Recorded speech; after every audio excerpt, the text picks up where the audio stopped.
পাঁচ ওয়াক্ত নামাজের সুন্নাহ সম্মত কেরাত কোনগুলো, সেখান থেকে 2-3 আয়াত তেলাওয়াত করে নামাজ আদায় করলে কি সুন্নাহ সম্মত কেরাত হয়েছে বলে বিবেচিত হবে? খুবই দরকারি একটি প্রশ্ন। প্রিয় দর্শক, এই প্রশ্ন উত্তরে বলতে চাই, 5 ওয়াক্ত সালাতে আমরা সূরা ফাতিহার পরে যে সূরা মিলাবো বা কেরাত পড়ব, সেটা নবী আলাইহিস সালামের সুন্নাহ অনুযায়ী হওয়া দরকার।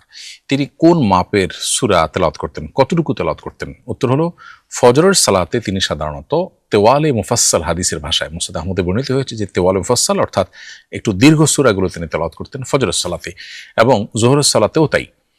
তবে যোহরের সালাতে কখনো কখনো মধ্যম আয়তনের যে সূরাগুলো আছে সেগুলো তেলাওয়াত করতেন, সেটাকে আওসাতে মুফাসসাল বলা হয়েছে হাদিসের ভাষায়।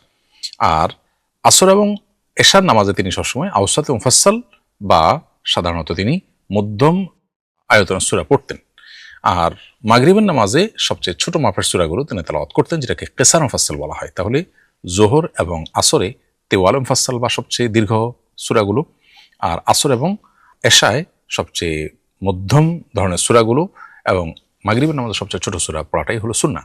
তবে যোহর নামাজে কখনো কখনো মধ্যম মাপের সূরাটাও পড়া যেতে পারে। এগুলো সাধারণ অবস্থায়। কখনো কখনো এই নিয়মের ব্যত্যয় করে অন্য যে কোনো জায়গা থেকে যে কোনো পরিমাণ তিনি পড়েছেন সেটাও সাব্যস্ত হয়েছে, তবে সচরাচর এবং বেশিরভাগ সময় এটা মেনটেন করা উত্তম বা ভালো। এখন তেওয়াল মুফাসসালের সংজ্ঞাটা কি?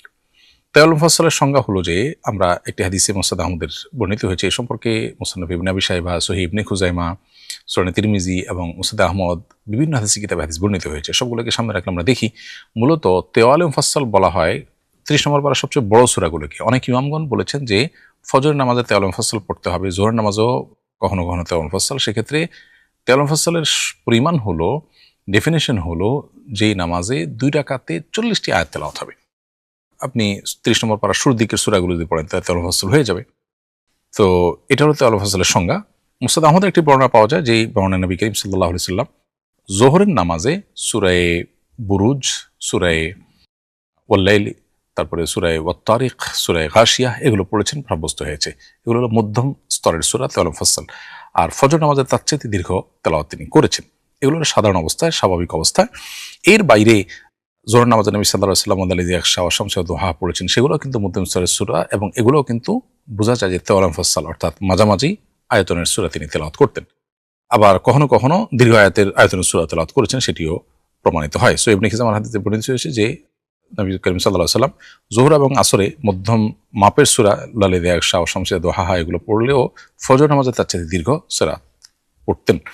তাহলে এটা মেনটেন করা সুন্নাহ। ইমাম সাহেব এসে লক্ষ্য করে করলে সেটা ভালো হবে। আমরা ব্যক্তিগত নামাজ পড়লে সেটাতেও আমরা এই সুন্নাহগুলোকে আদায় করার চেষ্টা করব, কারণ নবী সাল্লাল্লাহু আলাইহি ওয়াসাল্লাম বলেছেন, সল্লু কামা রাআইতুমুনি উসাল্লি, আমাকে যেভাবে সালাত আদায় করতে দেখেছো তোমরা সেভাবে সালাত আদায় করো। তবে বিভিন্ন বর্ণনার আলোকে এই নামাজগুলোতে ব্যতিক্রম, অর্থাৎ ছোট সূরা দিয়েও কখনো কখনো করেছেন তিনি, অন্য জায়গাতে তেলাওয়াত করেছেন।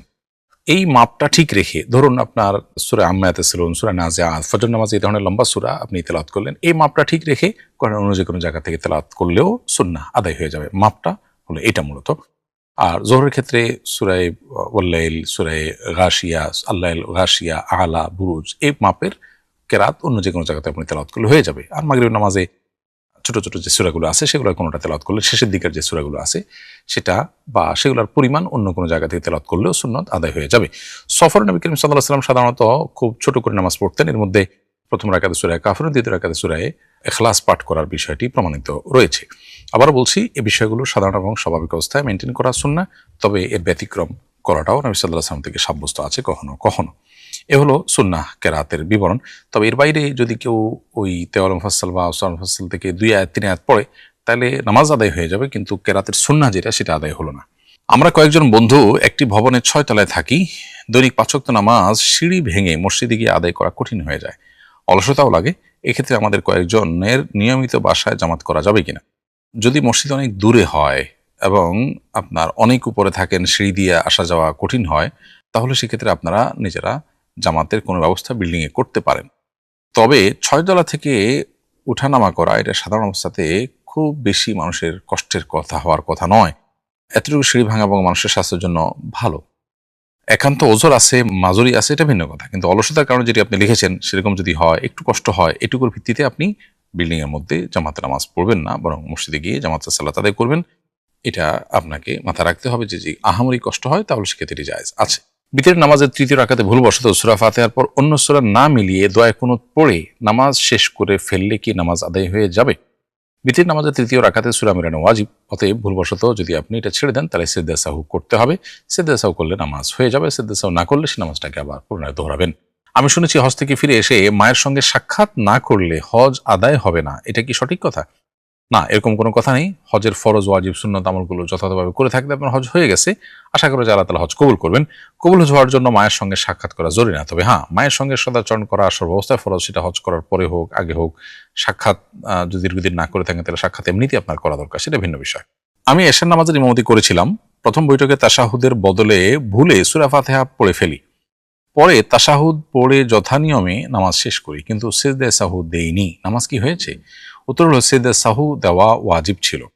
বিশুদ্ধ মত অনুসারে ওয়াক্ত পার হলেও এই নামাজ আপনাকে দোহরাতে হবে, পরে আবার পড়ে দিতে হবে যদি ওয়াক্ত যেয়ে থাকে তারপরেও। আমার পেটে